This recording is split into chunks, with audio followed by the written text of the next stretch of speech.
और बहुत ही जल्द 2-3 दिन में बांग्लादेश के जो director general of forces intelligence या हम्म। DGFI, जो हमारे मिलिट्री इंटेलिजेंस है, उसके जो जितने फॉर्मर डायरेक्टर जनरल थे हम्म। और डायरेक्टर, सबके खिलाफ चार्जेस प्रेस हो जा हम्म। रहा है इंटरनेशनल क्राइम ट्राइब्यूनल में। हम्म। ये इस हफ्ते ही।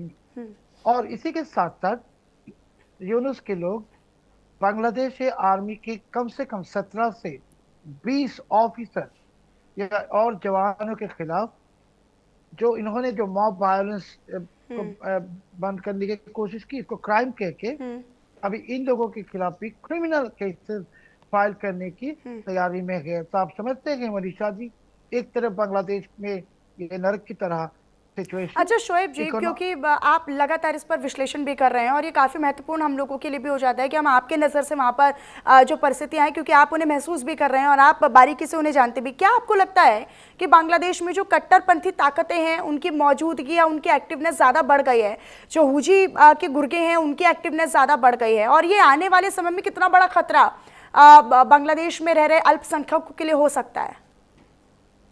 मनीषा जी, बांग्लादेश में आप भी जानते हैं कि जमात इस्लामी और सब सारे इस्लामी जो पार्टी है, इनके वोट बैंक है सिर्फ 5%, 5%। हाँ। यूनुस के तो कोई सपोर्ट बेस है नहीं, 0.02% बेस है नहीं। हम्म। अगर बांग्लादेश में आप पॉलिटिकल पार्टी के नाम लेना चाहेंगे तो जरूर हसीना जी के अवामी लीग और खालिदा जिया जी की बांग्लादेश नेशनलिस्ट पार्टी या BNP है। हम्म। और इसके बाद है जातीय पार्टी। हम्म। अभी यूनुस खुद जानते हैं कि इसके पब्लिक सपोर्ट है देखिए। हम्म। सो ये जो नतीजा अभी होने वाला है, ये बांग्लादेश की जो हालत आप जानते हैं कि 40 लाख लोग बेरोजगार हो गए पिछले 1 साल में। कम से कम 700 फैक्ट्रीज बंद हो गई। 266 266 हम्म। पत्रकारों के खिलाफ इन्होंने हम्म। मर्डर के दायर कर दी। ये मतलब और इंटरनल, जो ये तो मतलब मुझे लगता है कि देश में अपने खुद के लोकतंत्र के लिए बहुत बड़ा खतरा वहाँ की अंतरिम सरकार बन रही है, यूनुस सरकार। लेकिन यहाँ पर क्या, क्योंकि अभी आने वाले समय में बांग्लादेश में चुनाव भी होने हैं सर, क्या ये चुनाव में एक बड़ा मुद्दा बनेगा या आपके लिहाज से नहीं बनेगा, रह जाएगा? ये जो लोगों के बीच में अत्याचार हो रहा है, ये लोगों के ऊपर जो अत्याचार हो रहा है, क्या इसको चुनाव तक लेके जाएंगे? ये बड़ा मुद्दा होगा चुनाव में बांग्लादेश में? मनीषा जी, चुनाव होने वाला है नहीं बांग्लादेश में, यूनुस की कोई मांगता भी है नहीं हाँ। चुनाव करने के लिए। इसके लिए मैंने बताया कि पब्लिक सपोर्ट है नहीं। हाँ। अभी मतलब यूनुस मतलब मतलब यूनुस ने कंपटीशन में यूनुस सरकार बिल्कुल नहीं है, आप ये कह रहे हैं? यूनुस की तानाशाही, हाँ। और यूनुस ने बांग्लादेश को जिहादी और जंगियों के हाथ में हम्म। दे दी। हम्म। पाकिस्तान ने ISI के हाथ में दे दी। हम्म। और ये खुद तो ये अमेरिकी डीप स्टेट के कठपुतली है, खुद के कुत्ता है। तो अभी ये यूनुस जो कर रहा है, बांग्लादेश अभी सिर्फ बांग्लादेश के लिए ही अलार्मिंग सिचुएशन है नहीं मनीषा जी। ये बांग्लादेश में जो ये आतंकवादी हम्म। जिहादी की जो ओपन एक्सपोजर हो रहा है, ये भारत के लिए बहुत ही बड़ा एक सिक्योरिटी थ्रेट बन गया बांग्लादेश ऑलरेडी। हम्म। और ये सबसे बड़ी बात है कि बांग्लादेश के लिए ही सिक्योरिटी थ्रेट है नहीं मनीषा जी। बांग्लादेश अभी भारत के लिए और सारे ये रीजनल मुल्क जो है, नेपाल, श्रीलंका, जो कि सबके लिए, बर्मा, सबके लिए एक सीरियस सिक्योरिटी थ्रेट बन गई हम्म। अच्छा, मनीषा जी। क्योंकि हमने स्टार्टिंग फेज में देखा था कि यूएन के बड़े नेता, ब्रिटेन के बड़े नेता, चाहे समाज सेवा हो या संस्थानें हो या तमाम पूर्व विधायक हैं, सांसद हैं, तमाम नेताओं ने इसको लेकर आवाज़ उठाई थी और उन्होंने कहा था कि यूनुस सरकार के खिलाफ इस तरीके से एक्शन लेना चाहिए और बड़ी सख्ती के साथ एक संदेश जाना चाहिए। लेकिन फिर उसको ठंडे बस्ते में डाल दिया गया, ना कोई एक्शन हो रहा है। और जब हम हुजी के जो गुर्गों की एक्टिवनेस की बात करते हैं तो कट्टरपंथियों की मौजूदगी इतनी ज़्यादा है, उनका अत्याचार लगातार बढ़ता जा रहा है। इसकी क्या वजह है कि यूएन भी उसमें दखल अंदाजी नहीं दे पा रहा है? हालांकि स्टार्टिंग फेज में उनका थोड़ा रवैया नजर आया था, लेकिन उसके बाद फिर से वो ढीलापन दिखाई दे रहा है, ऐसा क्यों? मनीषा जी, यूनाइटेड नेशंस ये खुद भी एक अमेरिकी डीप स्टेट की कठपुतली है। हम्म। इसका कोई वैल्यू है नहीं। हम्म। मगर आपने जब स्क्रीन में जब तस्वीर दिखा रहे बांग्लादेश की, यही आज की तस्वीर है। हम्म। सारे के सारे यूनिवर्सिटी कैंपसेस में वायलेंस चल रहा है।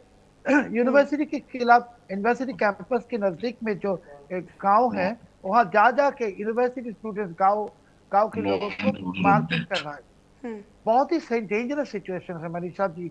और इसके एक ही रेमेडी है बांग्लादेश की, ये general law and major order general update. साहब भी ज्वाइन की, एक ही रेमेडी है कि बांग्लादेश में अभी जनरल वाकरुज्जमान साहब को जल्दी से जल्दी मिलिट्री इनिशिएटिव लेना पड़ेगा। ठीक है, हमारे साथ डिफेंस एक्सपर्ट के तौर पर रिटायर्ड मेजर जनरल जेके बंसल जी भी कनेक्ट हो चुके हैं। जेके बंसल जी, मैं आपका भी स्वागत करना चाहती हूं। और बांग्लादेश की जो परिस्थितियां हैं वो लगातार चिंता में डाल देने वाली हैं। यूनुस राज में लगातार हिंदुओं पर और खासतौर पर अल्पसंख्यकों में हम हिंदुओं का जिक्र भी इसलिए कर रहे हैं क्योंकि लगातार महिलाओं के साथ बलात्कार हो रहे हैं, उनका अपहरण हो रहा है, उनके साथ दुराचार हो रहा है, लूटपाट हो रही है, आगजनी हो रही है। ये बांग्लादेश की जो तस्वीरें वाकई में हैरान कर देने वाली हैं। आप क्या आने वाले बांग्लादेश को, बदलता हुआ बांग्लादेश, इन तस्वीरों के जरिए तो हम देख रहे हैं कि पूरी तरीके से बांग्लादेश जो है वो तब्दील हो चुका है आग में।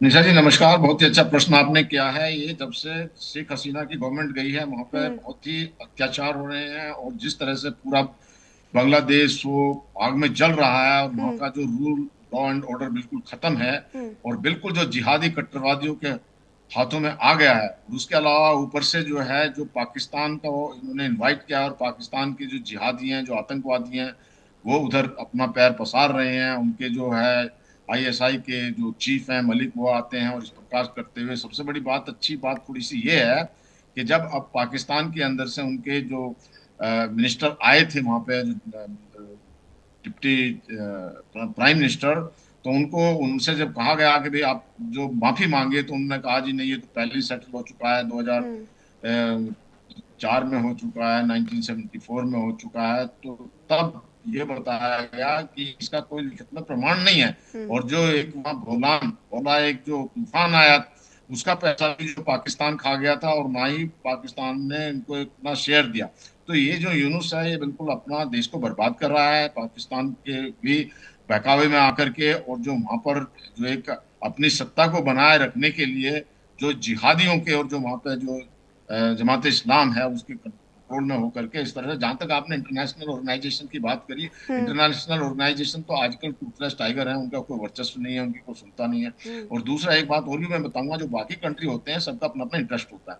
जब तक किसी का इंटरेस्ट नहीं हो तो वो जमा खर्च करते हैं, बयान दे दिए, लेकिन वो कुछ अच्छा, अभी शोएब चौधरी जी ये कह रहे थे जेके बंसल जी कि भारत के लिए एक सिक्योरिटी थ्रेट भी बन रहा है। क्या आप इस बात से वाकिफ रखते हैं? क्या आप मानते हैं इस बात को? देखिए बिल्कुल सही कह रहे हैं कि हमारा 4000 किलोमीटर का बॉर्डर के साथ लगता है। उसके अलावा जो जिहादी मानसिकता वहां पे बढ़ रही है, जिन जिहादियों के ऊपर में कंट्रोल करके रखा था शेख हसीना ने, उन्हीं सभी जिहादी और टेररिस्ट को यूनिस सरकार ने जेल से छोड़ दिया। और इसके साथ साथ जो आईएसआई अपने पैर पसार रहा है और जो इनके आतंकवादी हैं आईएसआई के, वो आतंकवादियों को ला करके इधर से भारत को परेशान करना चाहता है। हालांकि इतनी बात जरूर है कि भारत चौकन्ना है, हमारी सेनाएं मुस्तैद हैं, हमारी बॉर्डर फोर्स जो है बीएसएफ बिल्कुल तैयार है। और इसके अलावा जो एक बात और देखने को आई है कि जो पुराना एक लाल मुनी हार्ट जब अंग्रेजों के जमाने का जो एक एयरबेस था, उस पर भी नजर थी कि उसको दोबारा रिएक्टिवेट कर दिया जाए, जो कि पाकिस्तान जो पूरी पाकिस्तान था अभी जो बांग्लादेश में, वो भारत के नजदीक है। तो इन बातों को देखते हुए ये कोई हिमाकत तो भारत के साथ कर नहीं सकता, हाँ, लेकिन कोशिश जरूर करेंगे कि बॉर्डर पे कोई तरह का जो है डिस्टरबेंस क्रिएट किया जाए या वहां से आतंकवादी भेजे जाएं। तो एक जो भारत के लिए एक टेंशन है और भारत को चौकन्ना रहना पड़ेगा इसके लिए। हालांकि भारत के साथ में पाकिस्तान और बांग्लादेश कहीं ठहरते नहीं है, हमारी सेना बड़ी सशक्त है और हमने जो है त्रिशक्ति एक वहां पे एक्सरसाइज की थी और हमारा पूरा एक जो है ये है जो पूरी शक्ति वहां पर है, पूरी हमारी तीनों फौजें, आर्मी, नेवी, एयरफोर्स सब तैयार हैं, बड़े एक्सरसाइज किए हुए हैं। और जो इनकी नजर रहती है जो सिलीगुड़ी कॉरिडोर पर, उस पर भी हमारा बिल्कुल मुस्तैद है, जो कि एक 60 किलोमीटर लंबा 20 किलोमीटर चौड़ा जो कॉरिडोर है। तो इस तरह की बातों को देखते भारत बिल्कुल चौकन्ना है और ये भारत को किसी भी तरह से जो है किसी तरह से इनका मुंह तोड़ जवाब देने के लिए हमेशा भारत तैयार है। अच्छा, ये जो हम लगातार ये परिस्थितियां जो हैं वो चिंता में डाल देने वाली हैं, लगातार हम इसको लेकर चर्चा भी इसलिए कर रहे हैं क्योंकि अल्पसंख्यकों पर और खासतौर पर हिंदुओं के खिलाफ जो अत्याचार वहाँ पर हो रहे हैं वाकई में बर्दाश्त नहीं किए जा सकते हैं। जेके बंसल जी, क्या ये जो आप देख रहे हैं इस तरीके से लगातार अत्याचार हो रहे हैं, चाहे हम वहाँ के जर्नलिस्ट के रजिस्ट्रेशन भी रद्द हो रहे हैं, कुछ को जेल में डाल दिया जा रहा है, मॉब लिंचिंग में अभी तक 637 लोगों की मौत हो चुकी है, हमने हम उम्मीद लगाए बैठे हैं कि अब परिस्थितियां सही होंगी, अब सिचुएशन अंडर कंट्रोल होगी, लेकिन वो होता नजर नहीं आ रहा है। क्या आपको लगता है कि वहाँ की यूनिस सरकार जो है वो फिलहाल डिनायल मोड पर है, या फिर इसका असर आने वाले बांग्लादेश में जो चुनाव होंगे उन पर भी पड़ेगा? क्या ये मुद्दा बनेगा? हालांकि यही सवाल मैंने शोएब जी से भी पूछा था। जेके बंसल जी, देखिए, ये मुद्दा बन भी सकता है, लेकिन अब आप ये देखिए कि बड़े दुर्भाग्यपूर्ण बात है कि पाकिस्तान के अंदर में भी धीरे धीरे सारे जो हमारे हिंदू भाई थे उनको खत्म कर दिया गया। इसी प्रकार से जो है अभी यूनुस की सरकार आने के बाद में वहां पे भी किया जा रहा है। लेकिन ये बांग्लादेश के लिए दुर्भाग्य और उनका नुकसान हुआ, क्योंकि वहां पे हिंदुओं का काफी कंट्रीब्यूशन है जो बांग्लादेश को बनाने में और उसको जो उसकी इकोनॉमी को रखने के लिए। और इस तरह से ये जो एसेसन है और जो ये जय इस्लाम जो वहाँ सरिया कानून लाना चाहते हैं, तो देखते जो हेट है ये एक बहुत ही घृणापूर्ण है। और ये पाकिस्तान जो करवाता रहता है और जो बांग्लादेश है उसके लिए बहुत ही ये खतरनाक है। इससे कोई जब किसी भी कंट्री के अंदर में शांति नहीं होती, हमारे प्राइम मिनिस्टर ने ये अभी एससीओ की मीटिंग में कहा है कि किसी भी कंट्री के डेवलपमेंट के लिए वहां पर शांति, स्टेबिलिटी और एंटी टेररिज्म होना बहुत जरूरी है। जब कहीं टेररिज्म एक्सट्रीम होता है तो वहां पर कभी कोई डेवलपमेंट हो ही नहीं सकता। जब आप विनाश की तरफ बढ़ते हैं तो डेवलपमेंट होने का चांसेस खत्म हो जाते हैं। तो ये बांग्लादेश अपने आप को बर्बाद कर रहा है, यूनिस जो है बर्बाद करे जा रहा है बांग्लादेश को। उसको ये बात समझ में नहीं आ रही है। कैसा इकोनॉमिस्ट है ये, इसको जो है कैसा नोबेल प्राइज मिला, ये तो बिल्कुल जो गलत मिला है। जो जिससे कुछ उम्मीद थी और उसने उल्टा कर रहा है, तो ये तो अपनी कुर्सी बचाने के लिए और जिहादियों के कंट्रोल में आके कर रहा है। और अब जो वहाँ की जो पाकिस्तान की मिलिट्री है वो कुछ उम्मीद उससे लगाई गई थी कि इसको हटा करके और वहां पे चुनाव कराए जाएं, लेकिन वो भी पूरी चुपचाप है। ऐसे में तो पाकिस्तान की जो हरकतें हैं उनको देखते हुए और बांग्लादेश के अंदर में जो यूनुस कर रहा है, तो अच्छा बांग्लादेश ठीक है, की मैं जो शोएब जी का आर्मी रुख कर है लेती हूँ। जेके बंसल जी, इस पर हम सॉल्यूशन पर भी बात करेंगे। क्या वहाँ की जो स्थितियां हैं उनको लेकर कोई समाधान, किसी का क्यों दबाव में, हम क्यों नहीं दबाव बना पा रहे हैं बांग्लादेश में ताकि इस तरह की परिस्थितियां रुके? शोएब बंसल जी, शोएब चौधरी जी। मनीषा जी, देखिए पहले एक चीज मैं क्लियर करना चाहता हूँ। जेके बंसल जब इसाक दर को बोला कहा है कि तुम माफी मांगो, उसने कहा कि माफी मांगेंगे नहीं। तुम बंगाली का दिल साफ नहीं है, बंगाली दिल साफ करके आओ। अभी जो आप अल्पसंख्यक की बात कर रहे हैं हिंदू की, पाकिस्तान की नजर में हम 18 करोड़ बंगाली हिंदू हैं। 71 में जब हम जंग लड़ा पाकिस्तान के खिलाफ, उस वक्त पाकिस्तान कह रहे थे कि ये मुसलमान और हिंदू के बीच में जंग है, लड़ाई है। सो अभी बांग्लादेश की ये जो हालत है, और जेके बंसल साहब ने सही बताया कि यूनुस को कैसे ये नोबेल प्राइज मिला। उसको तो नोबेल प्राइज मिला नहीं है, उसको नोबेल प्राइज दे दिया बिल क्लिंटन ने लॉबिंग करके। सो यूनुस असल से एक बाय नेचर एक फ्रॉड है। और ये ग्रामीण बैंक के नाम में भी गरीबों को, लाखों करोड़ों गरीब को लूटा, अभी बांग्लादेश को लूट रहे। मगर आप जब पूछ रहे हैं मनीषा जी कि सोल्यूशन कहाँ है, एक तो सोल्यूशन थे कि यूनुस अगर चुनाव जाते तो एक इलेक्टेड गवर्नमेंट आते हैं। अभी तो ये चुनाव करेगा नहीं, इसका कोई मानसा ही है नहीं। और अगर आप चुनाव करने की बात कर रहे और कह रहे कि अवामी लीग पार्टिसिपेट नहीं कर सकेगा, जातीय पार्टी पार्टिसिपेट नहीं कर सकेगा, यूनुस की जो ख्वाहिश है, जमाती जो ख्वाहिश है कि यूनुस को देख के एक ऐसा चुनाव कराए जहां जमाती इस्लामी हो और ज्यादा से ज्यादा बीएनपी हो। ऐसा चुनाव तो होगा नहीं, तो चुनाव की कोई बात ही नहीं है। बांग्लादेश में चुनाव होने वाला है नहीं। अभी जो सोल्यूशन है मनीषा जी, ओनली सोल्यूशन है मिलिट्री एक्शंस, मिलिट्री इंटरवेंशन। और मैं एक बात कहना चाहता हूँ दावे के साथ कि हमारे जो आर्मी चीफ है जनरल वक़ार-उज़-ज़मान, ये पैट्रियट है, उनकी पॉपुलैरिटी आर्मी के अंदर, लोग भी अभी इंतजार कर रहे। मैं ऐसा कहूँ कि बांग्लादेश के लोग, अवाम, 18 करोड़ बंगाली जिसको पाकिस्तानी कहते हैं हिंदू, हम तो बददुआ दे रहे वक़ार-उज़-ज़मान साहब को कि क्यों वो एक्शन नहीं ले रहे।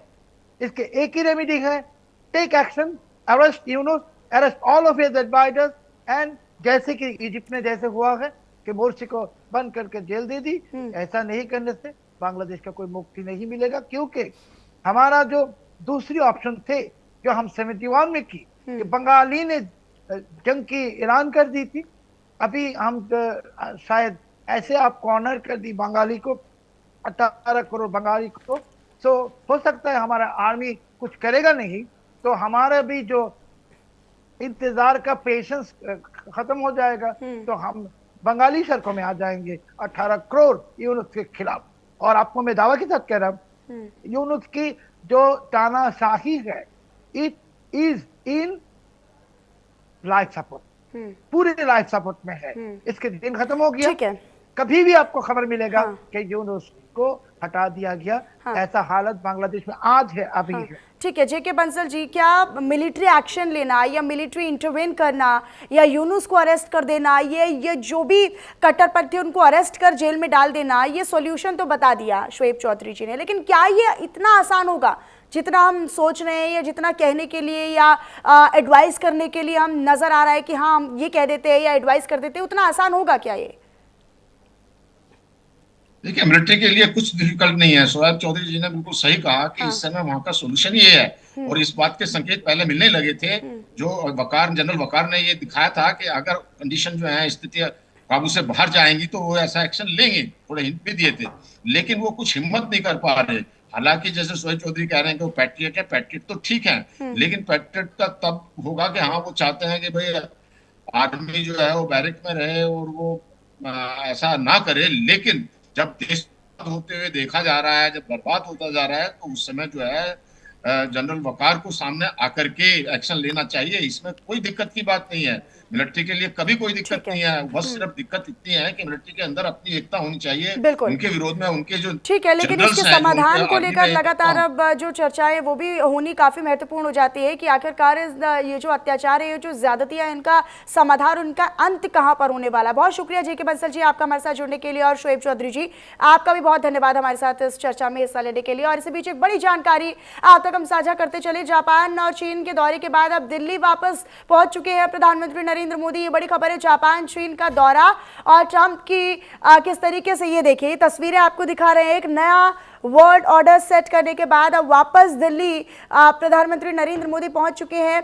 जापान और चीन की यात्रा, जापान की जब यात्रा उन्होंने खत्म की और चीन के लिए वो रवाना हुए, तो उन्होंने बाकायदा एक संदेश दिया कि वो इस जापान की यात्रा को हमेशा याद रखेंगे, भूलेंगे नहीं। इसके बाद हम चीन पर आते हैं, तो चीन में भी एससीओ समिट हुई है, जहां पर पुतिन, शी जिनपिंग या फिर शहबाज शरीफ की मौजूदगी, प्रधानमंत्री नरेंद्र मोदी की मौजूदगी, और इसमें पहलगाम का जिक्र होना, एक जॉइंट स्टेटमेंट में, घोषणा पत्र में पहलगाम हमले की निंदा होना, ये कहीं ना कहीं एक बड़ी कूटनीतिक जीत और एक बहुत ही डिप्लोमेटिक पैथ पर एक बहुत बड़ी जो विन सिचुएशन रही वो भारत की रही। लेकिन अब इन तमाम उपलब्धियों के बाद, इन तमाम बिग अचीवमेंट्स के बाद प्रधानमंत्री नरेंद्र मोदी वापस दिल्ली पहुंच चुके हैं, और वापस दिल्ली पहुंचने के बाद उनका स्वागत सत्कार किया गया। ये तस्वीरें आप देख रहे हैं, जहां जापान और चीन का दौरा कर एक नया वर्ल्ड ऑर्डर सेट करने के बाद प्रधानमंत्री नरेंद्र मोदी जो हैं वो वापस दिल्ली पहुंच चुके हैं, स्वदेश लौट चुके हैं। और फिलहाल इन्हीं खबरों के साथ वक्त एक छोटे से ब्रेक का है। खबरों का सिलसिला लगातार जारी है।